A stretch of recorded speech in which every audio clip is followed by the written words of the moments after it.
Sir जी है ना कोई प्रॉब्लम है? हाँ आ जाओ, आप आगे आओ ना। हाँ बताओ सर मैंने मेरे दादाजी उनकी पेंशन नहीं लग पाई। उनकी पेंशन नहीं मिल रही, वो गवर्नमेंट ने सैंक्शन करी हुई थी। सर वो एक्चुअली ना थोड़ा ऐसा हुआ था, इन केस मेरे फादर 1 ईयर के थे तो मेरे दादाजी की डेथ हो गई थी, तो 47 में वो घर आ गए थे मेरे दादाजी, तो 60 में मेरे दादाजी की डेथ हो गई थी 1960 में। उसके बाद दादी बताती है कुछ साल बाद पेपर घर आए थे, एक्चुअली पता नहीं क्या उनके साथ फ्रॉड हुआ है, कुछ पता नहीं चल रहा है कि फैमिली के मेंबर में कोई पेपर मिसयूज करा या सोल्जर बोर्ड में वो जमा करके आई वहाँ से मिसयूज हो जा, कुछ पता नहीं चला। काफ़ी मतलब भगदड़ करी। उनके जो मेंबर साथी थे उनने गवाही देके सर हमारा एक ये पेपर निकलवाया कि ये हमारे साथ थे, एक्चुअली जेल में भी थे, सब कुछ उनने गवाही दी, तो ये पेपर हमारा बन गया। तो स्टेट ने हमें सहायता के तौर पे एक पेंशन बनाई, उस समय 300 रुपये। ये आपका फोटो कॉपी है? जी सर। तो ये आप दे सकते हैं हमको? हाँ सर। ठीक है, इसको हम पढ़ के फिर आप फ़ोन नंबर पीछे लिख दो, हम आपसे संपर्क करेंगे।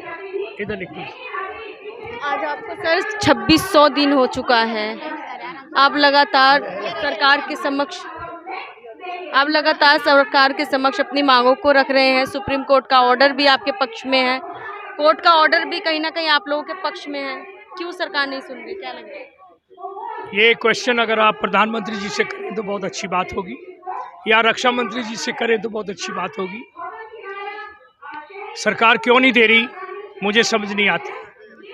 इसी प्रधानमंत्री जी ने रेवाड़ी में वायदा किया था कि अगर 2004 में उनकी सरकार आई होती तो आज 1 रैंक 1 पेंशन का मुद्दा ही ना होता। इसका मतलब जब उन्होंने शुरुआत करी 15 सितंबर 2013 को रेवाड़ी से, तो उन्होंने सैनिकों का हाथ उठाकर उनकी मदद ली। मैंने वहाँ बोला 15 मिनट इस प्रधानमंत्री जी की फेवर में, और ये बोला कि अगर ये करते हैं तो हम इनके साथ हैं, और हम किसी पार्टी के साथ नहीं, हम अपने हित के लिए लड़ाई लड़ रहे हैं। जो उस वक़्त भी ना तो हम बीजेपी के साथ थे, ना आज कांग्रेस के साथ, या यूपीए एनडीए, ये पता नहीं क्यों बोलते रहते हैं, लेकिन हम सिर्फ पूर्व सैनिक और सैनिक परिवार के वेलफेयर के लिए, हित के लिए इश्यूज उठाते हैं। जो भी सरकार होगी हम उनके पास जाएंगे, अगर सरकार नहीं मानती तो हम अपोजिशन के पास जाएंगे और उनको बोलेंगे कि हमारे सवाल उठाओ। आपको लग रहा है वो समय आ गया कि आप लोगों को विपक्ष पार्टी के पास जाना पड़ेगा? नो, हाँ, जाना क्यों नहीं पड़ेगा? विपक्ष नहीं, कोई भी हमारा सवाल उठाए, और लोग उठाते भी हैं।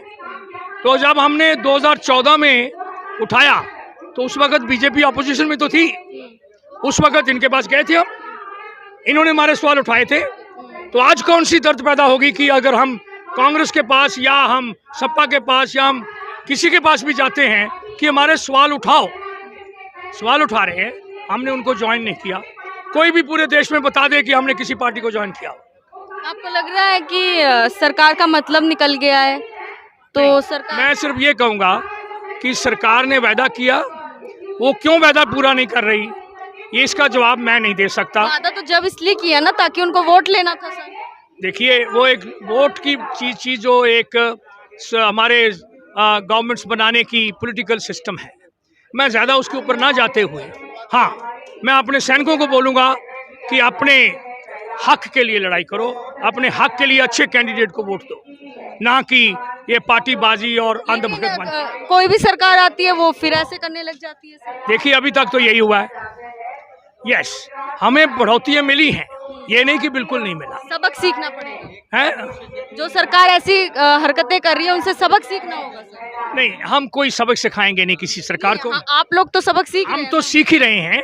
हम तो सिर्फ जो संविधान में, जो हमारे प्रियम्बल में लिखा है कि we the people of India सर्वधर्मा, सबको इज्जत देते हुए अपनी सरकार से डिमांड करते हैं कि हमारे फौजियों के साथ आप उनको वेलफेयर ठीक करिए, आप उनके जो हक बनता है वो दीजिए, और उनके साथ इंसाफ करिए, और एक सैनिक की इज्जत करिए, जो आज नहीं हो रही। सर 0 डिग्री में, -डिग्री में सैनिक जो है बॉर्डर पर रहते हैं, क्या सरकार को ये चीज़ें दिख नहीं रही है, या फिर वो जानबूझ के कर रही है? सभी सरकारें जानती हैं, सभी ये लोग जानते हैं, फिर भी नहीं कर रहे, क्योंकि हमारी जो पॉलिटिकल ब्यूरोक्रेटिक कंबाइन है, उनकी सीमिंग और उनकी आपस में जो तालमेल है, उनको देखते हुए वो सैनिकों को हमेशा नीचे देख एक मोदी जी तो बड़ा सम्मान देते हैं सैनिकों को, उनके साथ खाना खाते हैं। मोदी जी सम्मान दें, धन्यवाद। मोदी जी ने मेमोरियल बनाया, हमारा धन्यवाद। हम उसमें गए, हमने मोदी को धन्यवाद दिया। लेकिन मोदी जी ने बोला 1 रैंक 1 पेंशन देंगे, आज बोल रहे हैं दे दिया, जबकि ग्राउंड पे नहीं दिया। उसको दीजिए ना। अगर वो दे देते हैं तो हम धन्यवाद करेंगे। हम मोदी जी का बहुत बहुत बोलेंगे थैंक यू, बहुत बहुत मेहरबानी। लेकिन आपने बहुत देर कर दी, हमें 2600 दिन सड़क के ऊपर नहीं लाना था। यानी कि ज्यादा समय बीत चुका है, ज्यादा ही समय बीत गया।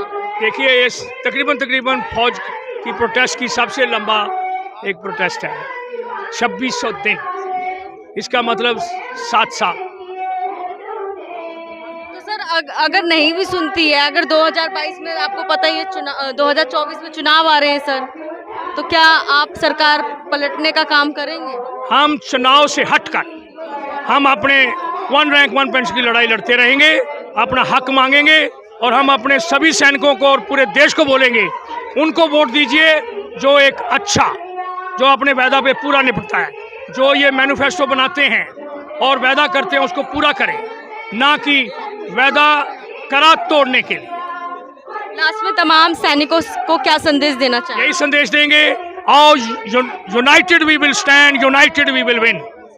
हम इकट्ठे हो जाएं और एक यूनाइटेड वॉइस से अपने हक के लिए प्रोटेस्ट करते रहे पीसफुल।